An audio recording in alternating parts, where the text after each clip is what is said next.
Fred Harding is running for Mayor of Vancouver as part of the Vancouver First Party, which has a full slate. Fred is a retired West Vancouver police officer. He served with the West Vancouver Police Department for nearly 2 decades.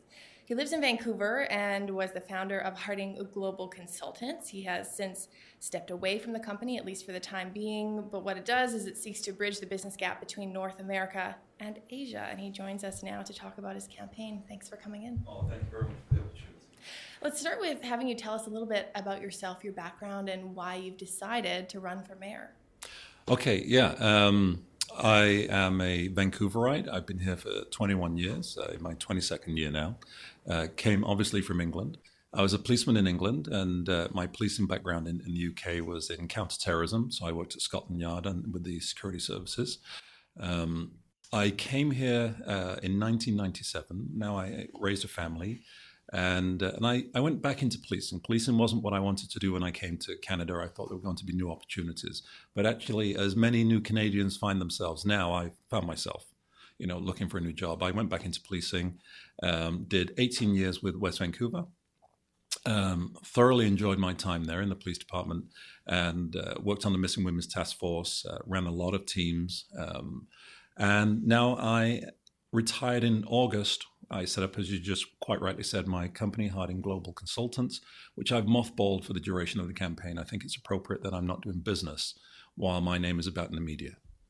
Fair enough. And why are you running in politics? Leadership.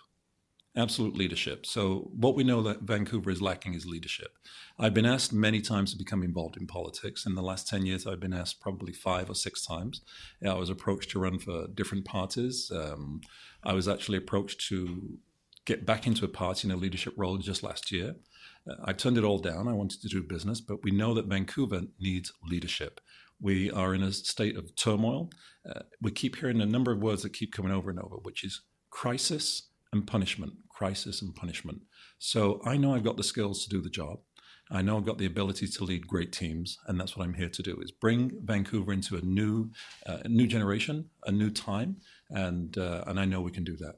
So one of the keywords you just used was crisis. I think the housing crisis that we're facing right now, it's going to be the number one issue that people are talking about during this campaign here. How do you want to tackle it going forward here in Vancouver? Well, look, anyone who says that they have an answer to the housing crisis, I would say they don't have a full comprehension of how big a crisis it really is. So I'm seeing this as it's like a Rubik's Cube conundrum. There are so many moving parts to this crisis. I'll tell you how I want to tackle it, is we need to go up. We need to build up. We need to find ways of making sure that rental units are affordable. And affordable means different things to different people. People are paying $4,000, $5,000 in rent here. That's not lessening a housing crisis. We need to make sure that when we're building our transit systems, as we're going to start increasing them, and where we have them now, create density around the transit systems, which are for rental, because we know that those are the areas where there's most speculation. I think that will help. But I think it's also important to remember that the provincial government have made an allocation of 114,000 new homes. We have to see how that plays into lessening the crisis. But we also have to say, if it's really a crisis, and this is the word that's constantly used, I was invited to a new development yesterday to say a few words, and it's going up 6 stories. 6 stories and building 40 units in a place where there is a housing crisis doesn't sound like a crisis to me, or it doesn't sound like you've got a grasp of the problem. We need to go up. But it also depends on the neighborhood. You're going to get a lot of pushback from people depending on where you decide to build up. How do you kind of deal with the NIMBYism that I think is actually quite prevalent in Vancouver, though? You're going to have to bridge a lot of gaps. It's going to be a very fractured city council as well that you're going to have to be presiding over. Yeah, I don't think we're going to be presiding over a fractured city council. I actually think the Vancouver First is going to do exceptionally well in the election. You're absolutely right. There's a lot of NIMBYism. But we have to, this is what I mean about leadership. Okay, do you push back, or do you keep taking the pushback, or do you actually come in and create an environment where people understand the gravity of the issue that we're dealing with? If it's a crisis, we have to go up. if it's a crisis, we have to do things which are maybe uncomfortable and unfamiliar. But Vancouver needs to understand if we are in a crisis, we've got to find ways of alleviating that crisis. And one of those ways is going higher. What would be your strategy for communicating that and educating people about the state that we're in and having some of those conversations? How would you approach that? First of all, communication is key for everything that I do. Communication is one of the things that I've been very good at in the past. I was regarded as a very good communicator. We have to engage the community, and we have to engage them on every level. And what I mean by that is not just tweeting and not just sending things out about it, because not everybody's into tweeting or Twitter. And, we have to meet people where they are in their communities, community centers, and really communicating how difficult the task ahead is. And as I say, the gravity of the situation, so that people get an understanding of what it is we're really trying to do. It's not about creating just more homes for the sake of creating more homes, but we need to keep people in Vancouver because businesses are leaving, people are leaving. So I think just making sure that we communicate with everybody in that community on their level where we can best reach them. Well, one of the tools introduced by the current city council was the empty homes tax here in Vancouver. Are you a proponent of this? Would you imagine that there's, room to maneuver for sort of tool like this? I'll tell you now, I'm completely opposed to it. I want to end it. And people have asked me, why would you want to end it? Well, let's use the current administration's own figures. And I don't want to take up too much time on statistics or on numbers. But we like statistics here. Okay. We're a business publication. Let's be clear about this. They did the 2016 consensus. And the consensus came back and it said there were 8,500 homes were deemed empty homes in that consensus. 5,500 homes were given an exemption. So it left 3,500 homes. Of that, there was about 2,500 that were deemed empty homes because the homeowners hadn't responded and returned the census. So we can say that the 1,000 people had responded that they had an empty home. That's not grounds for going out and pointing the finger at a section of the community. As we all know, they were pointing this finger to say, we need to stop this, and the Chinese are coming in and buying our properties. I'll tell you where I see this. A complete and utter lack of planning for decades. So my mother used to have a saying, which is, be careful what you wish for, because you just might get it. And so in 1986, we had the Expo, and we wanted to welcome the world to Vancouver. We needed people to come to Vancouver. Then we had the Olympics, and we all remember those signs that were there saying, you should be here. This is your photo opportunity. You should be here. We wanted the world to come to Vancouver. There was no planning for when the people came. They came, we had nowhere to put them. We started building up, and it created a crisis here. So now we're going to start saying, now we don't want you to come, or we're going to penalize you for being here. It's wrong, utterly wrong. There are better ways of dealing with this. Do you have similar thoughts around the restrictions regarding Airbnb? No, my thoughts on Airbnb right now is simply that we need to make sure that people register their homes and they pay a tax. That tax, I don't want it to be a penalizing tax. I want to get away from penalizing people. We're a party of business. And if you're running your home as an Airbnb, you're doing business, and it's an entrepreneur thing. And there are some people who will rely on that money. And this is a new business, and so we're unfamiliar with it, but people want to try and shut it down. I don't want to shut it down. I want to make sure that we're planning our part in this, which is creating the homes and the environment that's necessary, that we've got enough rental units and homes available for people to live in that are affordable. Well, you just mentioned you're a party of business. Tell us a little bit what the value proposition is for the business community getting behind a party like yours. Oh, yeah, well, certainly we want to encourage business to come back, right?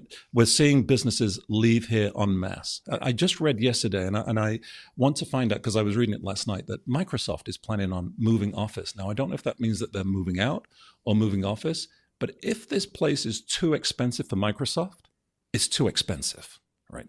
So our party wants to make sure that we encourage business to come into Vancouver. We want to create an environment where there is certainty and stability for business to return, to grow, to expand, develop, because this comes down to affordability.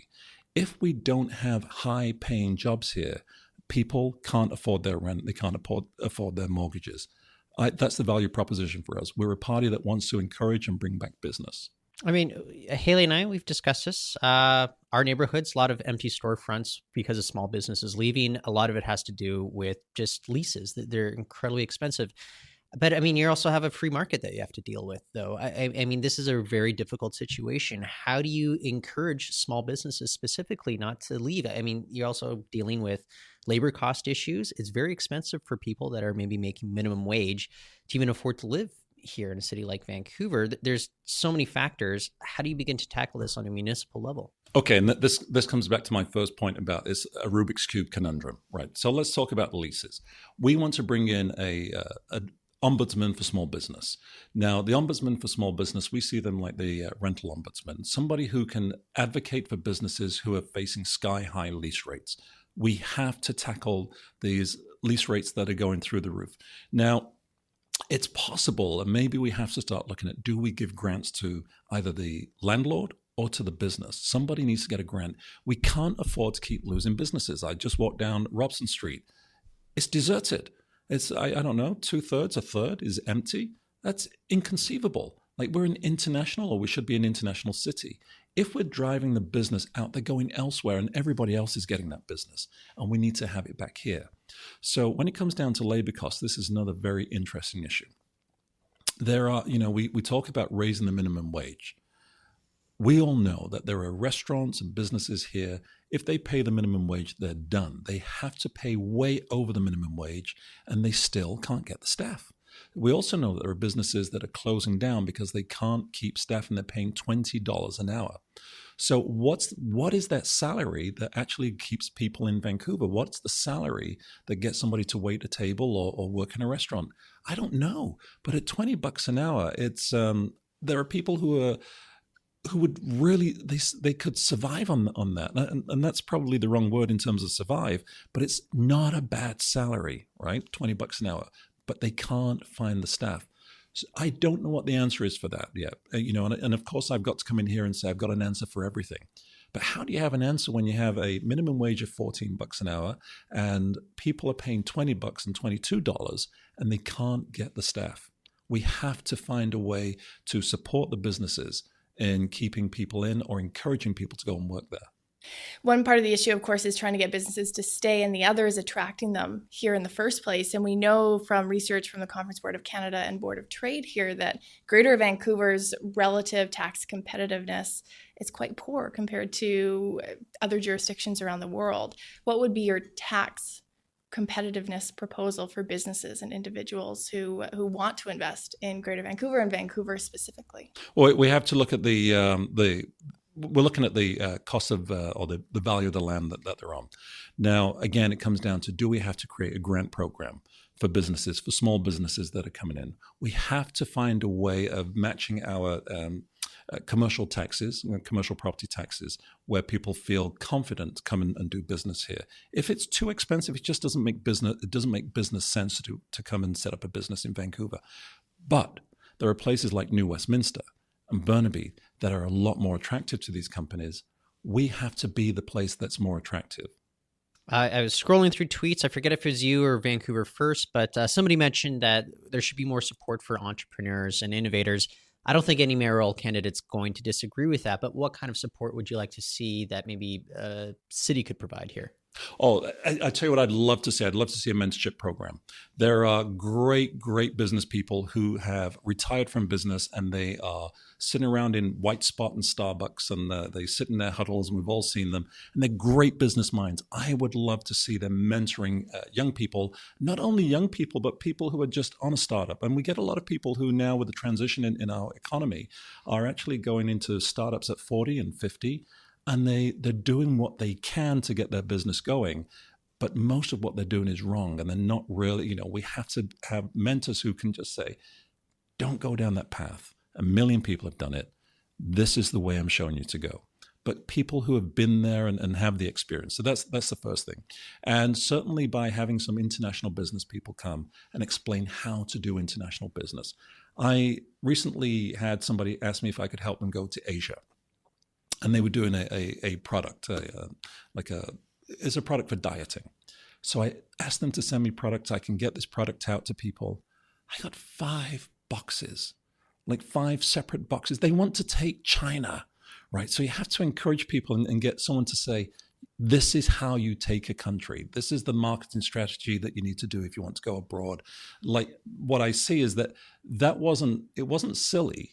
It seemed to be a Vancouver thing of thinking smaller than you actually have to. If you want to take Asia, Singapore, Malaysia, you have to go big. And if you're not ready to do that market yet, don't try and tread in that market. We know the federal government is pushing trade diversification, as is the provincial government. Can a municipal government do more to encourage businesses to maybe look elsewhere other than south of the border and think bigger? Yes, well, there's CETA, this European trade agreement is coming in now. Now, I'm not going to sit here and pretend I know everything about CETA because I don't. One of the things I have to do is start reading up on it. But that's another market, right? We know that England is desperate to get new markets, and we have to look at how we access those markets. Yeah, we shouldn't just be looking south of the border. The world's so much smaller, right? We have to take businesses from Vancouver wherever there's a market. And this is one of the things, we can do trade shows here. We need to bring the outside business world into Vancouver to show them the talent that we actually have here, especially in the tech sector and food. We have to show people what we've actually got. Speaking of which, maybe this ties back to our earlier conversation, though, but how do we attract and retain the talent here in the city, knowing, we're well known for having such a high cost of living, but it's a pretty great place to live. What's the value proposition for keeping people, the talent that we need here in the city? Right. So many things. One of which is, and this is where I'm getting into this, because our transit is appalling, right? We need to increase our transit and our transit capacity. And when I was talking about lack of planning, Vancouver opened the Canada Line. It opened at maximum capacity. How does that happen? How are you not planning ahead, right? But we need to increase our ability to move our people around and move them around quickly, cheaply, effectively. And we also need to have people being moved around late at night. Traffic congestion puts people out. The people don't want to come here because of the traffic congestion. There are ways of increasing or improving our traffic congestion. And I would say one of those is we need to do late night delivery. They do it in other cities. Why aren't we doing it here? Why have we got delivery trucks, and 20-ton trucks and 15-ton trucks driving down the main streets at 3 o'clock in the afternoon or in our busiest periods? Let's get them off the road. We've got to ease congestion. I want to bring in free transit for people 18 and under. And I know that's an issue because Vancouver doesn't run the whole transit system and TransLink. But we have to encourage everybody that if we can at least get young people traveling for free, the roads will ease up. Thousands of unnecessary car journeys will be removed from the road. So it's one way that I see we can start to attract people here by easing up the traffic congestion and making it much easier to get about from where you live and work. Where do you think the money would come for something like that? Because we know it's been difficult enough to try and get the necessary multi-stakeholder funding, even to extend current transportation lines. Are you talking about free transit for 18 and under? The bill is about $35 million. It's shared between 21 different municipalities, Vancouver being the biggest. You can't ask Belcarra to pay any, the same as Vancouver, but it's chump change. So when we talk about where does this money come from, if we create an environment where more business is coming back, that's where the money's going to come from. I think one of the big issues that we'll be facing, I guess the same week as the mayoral election here, is the legalization of cannabis. We have a lot of these illegal dispensaries operating, a lot of them very close to schools, which is right now violating city bylaws. I think you would understand better than other candidates that it'd be an incredibly expensive proposition to investigate and then prosecute these. How do we go ahead managing these illegal dispensaries post legalization of recreational cannabis? I said earlier leadership. Okay, so if I just sit here and talk, that's just air. And just talk without action is air, right? So here's what I've already done. There's a lawyer called Rob Laurie. Rob is a cannabis dispensary legal expert. He's a cannabis expert. He's currently in front of the Supreme Court right now, arguing a case against the city. I've asked Rob to come in and be the special advisor to the Office of Mayor on cannabis and community health. So here's what I want to do. In 2015, there were 150 dispensaries in Vancouver. Today, there's 19 regulated dispensaries. those 150 dispensaries, the majority of them have asked for regulation and business licenses, and the city has been either ignoring them or making delaying tactics. They have no faith that the city can actually negotiate in good faith or that the city knows what it's doing. I want to show that we do know what we're doing, that there's a competent administration in place. Rob travels the world advising on cannabis legislation. As you said, I was a policeman. I don't think people will say that I've got the best handle on this in terms of regulating the cannabis industry, but I'll say this. Come October 17th, it's going to be legal. It will be a business, and it'll be a legitimate business like Starbucks in Vancouver. Some people despise the idea of bringing in dispensaries, but half the people think it should have been here 50 years ago. What we need is policy that is effective, meaningful, and well thought out and peer reviewed that comes in and advises the mayor, this is how we're going to do it. Because we all agree that it shouldn't be near a school. It shouldn't be in places where it's going to cause an issue with the community. And I think that when we've got someone who advises, this is how you make money from it, this is the places it should be, this is how you effectively regulate it. What I want to see is that we're not going back to an era where crime is managing it, where it's people had grown it in their basement and the fire hazards associated to it. Let's regulate it and make it a proper functioning business. Whether you like it or not, it's coming and it's going to be legal.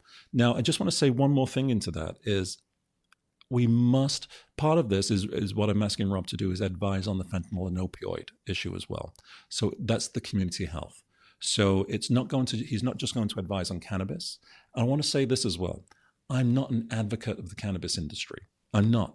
But I am an advocate of business. And if they come as a legitimate business, we have to respect that. That's the way the country's going. So we've got to respect that. But we also have to tie in how we're losing so many people to opioid and fentanyl addiction and opioid and fentanyl abuse. That is a travesty that there has been no leadership on in our city, like no leadership. People are dying. We have to get a control of this. We have to get a grip of it. Rob would be taken on the first day of the administration because there is not a second to lose. It's a very important issue. You've mentioned multiple times the importance of leadership, and I'm curious how you think Vancouver can be a better leader regionally when it comes to things like the Mayor's Council or other regional boards. Oh, well, it's a great question. Hang on. Largely because there are going to be some other great mayors around. Okay. It's about how we project our strength to bring in other municipalities and show that we can work together. We need a leader who can make, we're talking about our crises. How does a leader bring them all in and make the whole environment of the Lower Mainland a place for business and people to live and thrive and grow, and families to live and thrive and grow? That's where I see the leadership of the Vancouver mayor in just taking that leadership role. Encouraging business, encouraging family, encouraging development, but making the entire Lower Mainland a great environment. Great. Fred, it's been a pleasure having you on the show. Thanks so much for joining us. Thank you very, very much. Thank you. That's Fred Harding, Vancouver mayoral candidate with Vancouver First. And that's it for our show. Thanks for listening to BIV Today. You can find us on iTunes, Stitcher, or go to biv.com for more of our stories. Join us tomorrow as we continue our coverage of Vancouver's mayoral race.